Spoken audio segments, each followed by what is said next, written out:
Hello, welcome to Sensible Transfers. I'm JJ Bull, and this is Jon Mackenzie. And in Sensible Transfers, what we do is we look at football clubs and work out where they could improve in the transfer market and who we think they should sign to fix the problems that they have. This week, we're doing Arsenal. What do we think Arsenal need, and what are their limitations, John?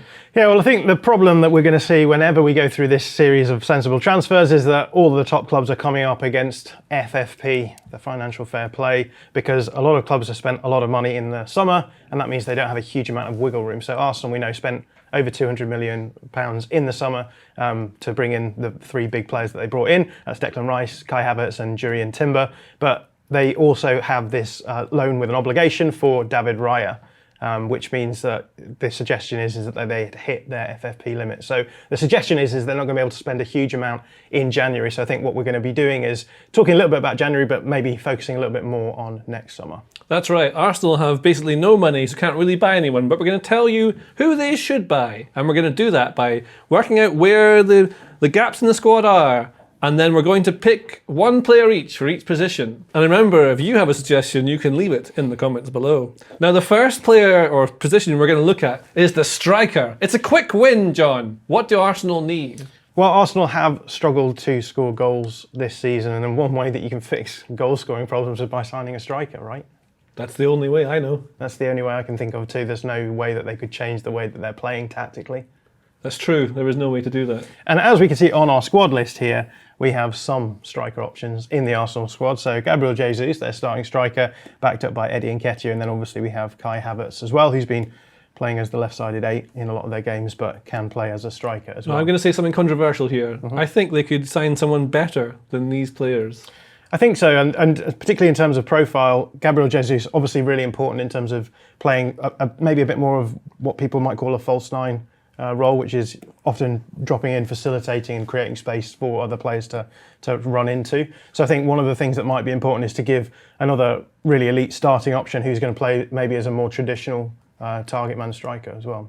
So knowing what we know about Arsenal, that they need to sign probably a striker, we think, and that they don't have any real money, and Mikel Arteta has said it does not look realistic for them to sign a striker in January, but he admits his team's goal-scoring woes have become a psychological problem. How does he solve a psychological problem? Who would you recommend for Arsenal to sign, John, to fix the psychological problem? I think when it comes to striker positions, the logic should always be get the best player you can possibly afford. And I think for Arsenal, that best player they can possibly afford is Victor Osimhen. So I think they should basically throw the kitchen sink at Victor Osimhen, try and sign him. Would Napoli accept a kitchen sink? Probably not. They're probably going to have to offer more than one kitchen sink to get Victor Osimhen, I'd say. However, I would say that is a sort of high-risk approach. If they're going to go into the summer just lumping everything on Victor Osimhen, they do need to have some backups as well. Victor Osimhen, I believe, is a Chelsea fan, and Chelsea probably going to go hard on him. They'll probably be able to offer a little bit more money, perhaps, than Arsenal. So the possibility is that Victor Osimhen could be a no-go, and so I've got a few suggestions. Well, at least maybe two different potential groups of suggestions that could go in after that. I'd love to hear them after I tell you that if they were to offer kitchen sinks, which on average cost around £275, to sign Victor Osimhen, they'd need to give them 363,636 kitchen sinks. Yeah. Who's the other players, John? So I've got two different groups. One of them is like, there's two options here. They could go for a Premier League star who is already proven at that level. That will probably be a little bit more expensive. And so as a result, there's another option, which is you can maybe go a little bit more high risk, get someone outside of the Premier League, bring them in cheaper. But the issue then is that what if they don't perform at the level? I'm actually going to go for the first one. Ivan Toney has been as sort of the gold standard. This is the player Arsenal should get. But I'm going to suggest someone else. I'm going to suggest... Did you say gold standard or gold standard? I said gold, but gold works as well, doesn't it? But the player that I'm going to suggest is Bournemouth's Dominic Solanke, who's having a fantastic season at the moment. So, yeah, I think he's the one I would go for. He's 26 years old. It feels to me like his chance now to get a really good final career contract, and a team like Arsenal would represent a good option for him there. So there's when you say final, because he's like 26. He's 26. So the idea being that you basically get one big last contract before you're 30-ish, right? Yeah. So this would be his chance. So I think he'll be wanting to get that next big move. He will be expensive because he is obviously playing in the Premier League and is scoring quite well at the moment under Andoni Iraola. Got to get that one in. But I think he's also a perfect profile for Arsenal. So he does everything that you want an elite number 9 to do. He generates loads of different kinds of chances, which I think is important. He's not just a one-trick pony in that respect. He's also very good at the link-up play. But also I think this is important for Arsenal. He's playing for a high-pressing team, so he would fit into the Arsenal system as well.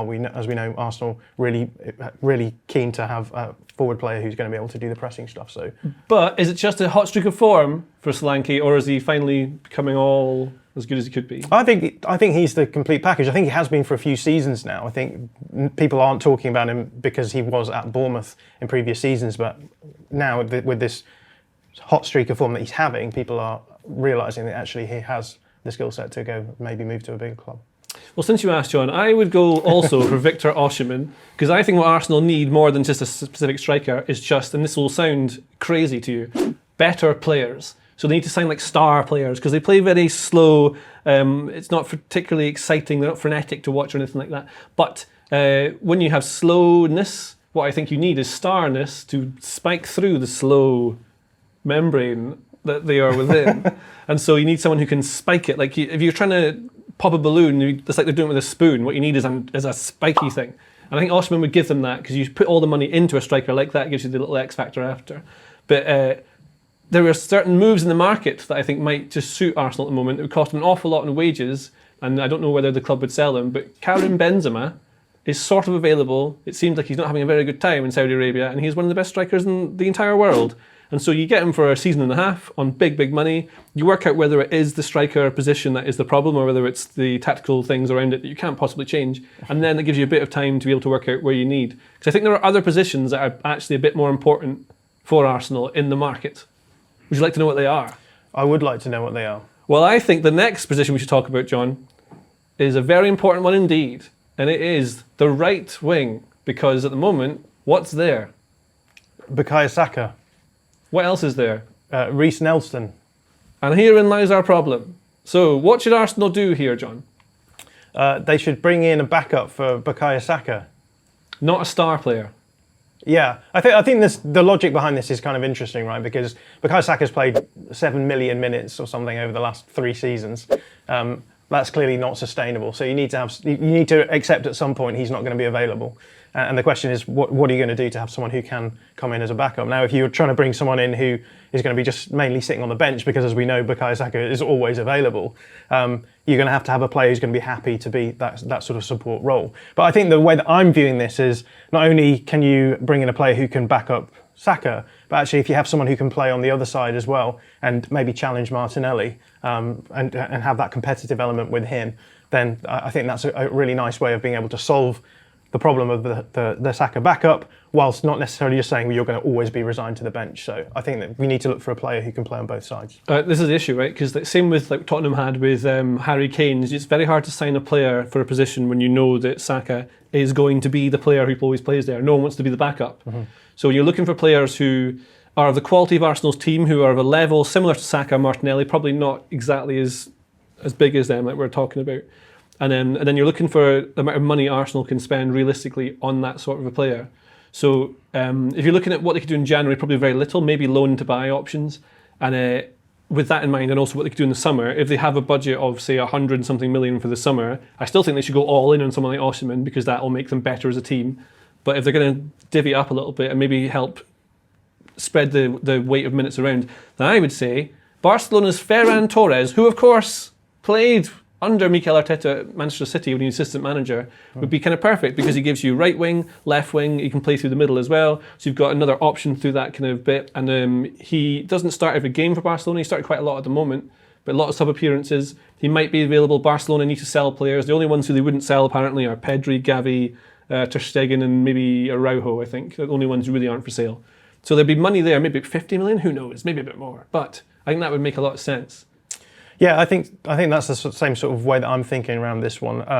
It is maybe worth saying Gabriel Jesus has played on the right-hand side and did so at City for quite a lot as well. So if we are going to bring in like a star striker like Victor Osimhen and suddenly Gabriel Jesus becomes backup, there's also the option that you could just use Jesus from the wide areas. But we've not seen Arteta do that, so I think the assumption is we have to bring someone in. The player that I brought in is similar in theory to the player that you've brought in. But I wanted to talk a little bit about Pedro Neto at Wolves, because I think Pedro Neto is possibly the most perfect profile fit for what I've just described. A player who can play on both sides, who can back up Saka and has a similar profile to Saka. So they're both left-footed, so they would presumably be playing their role in a very similar way. But also, I think Pedro Neto is a player who could actually challenge Martinelli as well on the other side, whilst offering a different profile to Martinelli, because Martinelli is a right-footed left winger, so he's inverting as well. Pedro Neto, being a left-footer, could go down the line and gives you an option to come off the bench and say, well, let's try and go in behind the fullback and play cutbacks as well.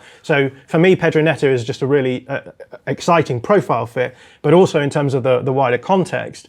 He's 23 years old, he's at Wolves, we all know that he can perform at the level that is expected in the Premier League. And again, he sort of fits for me the same sort of context as Dominic Solanke, that is, he's at Wolves, he probably wants to make a bigger move. He would be happy moving to Arsenal, you would imagine, in terms of that's a step up from where he's at. And also, he will recognise that he is behind Saka and Martinelli, but he will consider maybe Martinelli as a position that he could feasibly, or a player in the squad who could feasibly displace. So there's the motivation for him there to go and really push on. So I think Pedro Neto for me is the perfect fit for this position. So Ferran Torres or Pedro Neto, tell us who you think is right and who is the best option in the comments. There's another position we should talk about now, John, isn't there? Yeah, well, this is something that I wanted to talk about, because I think the biggest issue that Arsenal are facing at the moment is the central midfield issue for them. Why is that? Well, we've been talking all season about how Arsenal have had struggles with ball progression, that is, building up from the back, moving the ball forward into dangerous goal-scoring positions, not just in terms of moving the ball down the field, because I think Arsenal are able to progress the ball, but also maybe sometimes the tempo and the speed at which they're doing that. A big reason for me why this has happened is they brought in a couple of players in the summer, as we mentioned right at the beginning, who have influenced the way that they're playing. That's Declan Rice, who's playing mainly as a pivot player, and then Kai Havertz in that left 8 spot. I think that this is a big issue for them. They spent a lot of money on Declan Rice, and they spent a lot of money on Havertz as well. I think that if they really are going to kick on going forwards, they're going to have to find a way of being able to solve some of the problems that have emerged. And I think the way that they could do that is by bringing in a player who could actually mitigate some of the problems that they've seen this season. So for me, I'm really interested in hearing what you think, the solution to this central midfield problem could be if they bring someone in the market. I think they need better players. I think Havertz is a player who has none speed. He's very good at keeping the ball. You want to keep the ball and move it around a lot. He's very good at that sort of thing, but he's not going to give you the real killer pass. He's not going to be able to get on the end of, it turns out, crosses or anything like that to really give you any genuine goal-scoring advantage. He's a decent player. He's a good footballer, but doesn't mean he can win you games. He can help you control games, may not win them. I think Arsenal should bring in sort of a wild-cardish player who could make the difference in games, but who can, again, probably play multi-positionally, because I think Arteta thinks the same as Guardiola. You want to have players who can play all different positions all around the pitch, which is why I think Eberechi Eze of Crystal Palace should be someone that they buy for, it costs a lot of money, but then you get absolute star quality. He's at a lower club. I mean, no offence, Crystal Palace fans, but they are smaller than Arsenal. And so he would get a big step up to Arsenal, which then means you still got the drive to keep going. I think if you come from a big club and go to someone like Arsenal, you don't have the same upwards momentum and drive in your career, which maybe affects the way you perform. So he'd want to get to that next level. That would be fantastic. You can play in either wing, play through the middle. I don't think he's played much in that position, but it reminds me of how like Smith Rowe can be put in that position, how Havertz can be put in that position. I think Arteta would make that work with coaching, and then the things he gives you on the ball would be killer passes, lots of dribbling, goes past people very quick, lots of combination play. You see it all the time for Palace. He'd be great, wouldn't he? Yeah, and I think there was noises about him moving to Man City in the summer as well. Oh, yes, into yes. sort of position, so that would make a degree of sense. For me, the issue with Arsenal is that you end up with these big gap between the forward unit and the build-up unit as well, and I think I believe it's called the midfield. Midfield, yeah, there is no midfield. One of the reasons is that Declan Rice likes to drop out to receive the ball. Kai Havertz, as we said, is not necessarily the perfect player to play an 8 who's going to drop in, pick up and progress the ball through the middle and through the second and third phases of build-up. So his tendency is always to get further forward, and so you then end up with this situation where you've got Ødegaard. If they're struggling to build up, which they often are, Ødegaard drops in, and then suddenly you have this big gap between the build-up unit and then the forward unit. And I think what Arsenal need is a player who can actually bring those two units together a little bit better. So a little bit more of a connecting player. And so the player that I wanted to suggest as the sensible transfer here is actually Frankie de Jong, who everyone was talking about in the context of Manchester United a few seasons back. Sort of gone below the radar a little bit more recently. But I think he represents like a really perfect fit to solve a lot of these problems, because what you could do is you could keep Ødegaard higher. If you had Frankie de Jong in the left 8 spot, you could drop him in alongside Rice. You could do your build up here, but he's a fantastic ball carrier as well. You can get further down the field, and again, offers upside in terms of what's happening when you're attacking in the final third. Maybe not quite so much of a box crasher as Arsenal might want, but I think it still has productive upside in terms of the assists that he's making. And I think if you then make Ødegaard's job to be actually more creative and to be more of a final third player and get de Jong doing a lot more of the progression, then Ødegaard, as we know, is a box crasher. How many times have we seen him score from around this kind of area? Scored loads last season. Yeah, and he's done it a few times this season as well. So I think bringing in a player like de Jong is really important for Arsenal, because it would then allow them to get the most out of their midfield. He would complement Declan Rice really well, I think, but also it would allow Ødegaard to get more out of his skill set as well. Well, now we're going to look at some wild card options that could really take Arsenal to the next level, John. Look at all the players in the list in front of you. Yeah, so many. These are all players that we've come across in reputable sources as we've researched for the players that we could bring in. So these are players who've been linked to Arsenal in the last couple of months. So we thought we would throw them all up and then maybe we get a bonus option of picking someone. So. Just pick one that they could take. Yeah. For free? For money? Sensible money, or just for free? Yeah, sensible money, but it's free for us because we get an extra pick, right? So. Well, of all these players, John, that you've seen, who are you going to pick? I'm going to go for Nico Schlotterbeck. I thought you would. Yes. Well, Nico Schlotterbeck is one of my favourite centre-backs. He plays for Borussia Dortmund, but he did play for Freiburg, as the team that I follow in the Bundesliga, and so I've watched a lot of him. And he's just incredible in terms of what he can offer in possession.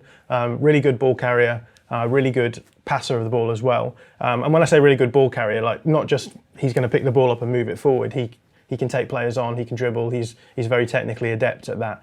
And I think he would be a perfect option for Arsenal, because as we've not really talked about the centre-back situation in their squad, but they don't have a huge amount of backup for Saliba and Gabriel.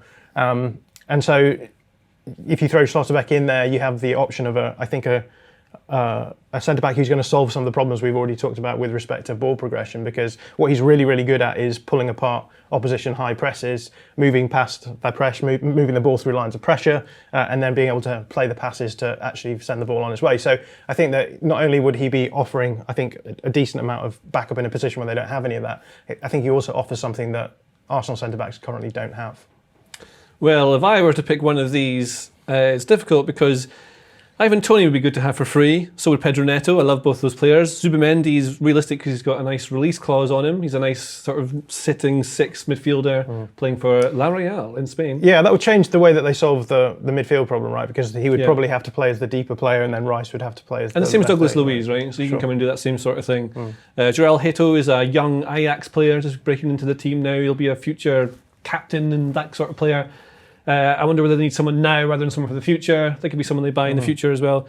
Jeremy Frimpong would be a very different profile of right back. He's more of a wing back, so they'd get more overlapping, which might actually help Saka not be 1v1 all the time on that wing. So that might be the tactical solve to get Saka more involved with games rather than having Ben White doing that, even though they're like to play all these big centre backs at the back. So I'll pick Matthijs de Ligt because I saw him play for Ajax once and he's amazing, and he can play left side centre back or right side centre back. He's massive, he's good at all the stuff with the football. So that's my wild card pick. Now let's see your team, John, with all your transfers. So if it was sensible and you bought them all, what would Arsenal look like? So this is what they would look like. So we've got Big Dom Solanke as the striker, and we've got... Now I spotted a problem here with your team, John. Yeah, I've got an extra player. You can't play 12. That's true. I keep telling you this. See, Neta's going to be sat on the bench and he's going to be ready to back up Saka when he's injured. I know, but they can't jump him. It's not wrestling. They can't come on at the same time. Let's get rid of Martinelli. Okay. Then.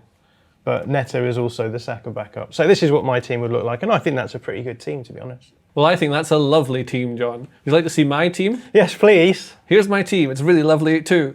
Now, what you'll see here is I've got Eberechi Eze, my wildcard option. But he's here in not the wildcard section because he does all the lovely Eze stuff. Look at this pass. That's a good pass. And that's Torres coming in now, right? That's great. So Torres, as we know, we've established, he can play on the left, he can play on the right, he can play up front. He's a multi-positional squad boy, which is what you want. And then, of course, just for fun, mostly I put in Karim Benzema because it would be amazing him having been linked forever when Arsene Wenger was in charge of Arsenal for him to come at the twilight of his career, which of course means the end, not that he's a vampire. But what you have here would be Benzema, Torres, Eze. I think that's a great team that would win trophies. Yes. And I think the people who watch this video should comment and say which of these teams they prefer. Who do you like best? This team, the best team, or John's team, which is worse? The best team also. Wow, what a great time we've had today. We've solved all the sensible transfers, haven't we, Jon Mackenzie? Yes, JJ Bull. Thanks. That was us doing sensible transfers. We'll be back next week with another video. But what club will it be? Maybe you should tell us who it should be. Who do you think? Maybe we'll do what you say. Maybe we'll do what we want. You'll only find out in the next episode of Sensible Transfers. If you like this video, please consider subscribing to the channel. The Atheltic is home to some of the world's best sports journalists, including David Ornstein, Amy Lawrence and Rafa Honigstein. With the latest transfer news and insight on every Premier League story that matters, theathletic.com puts you inside football and you can try it free now for 30 days. See the link in the description.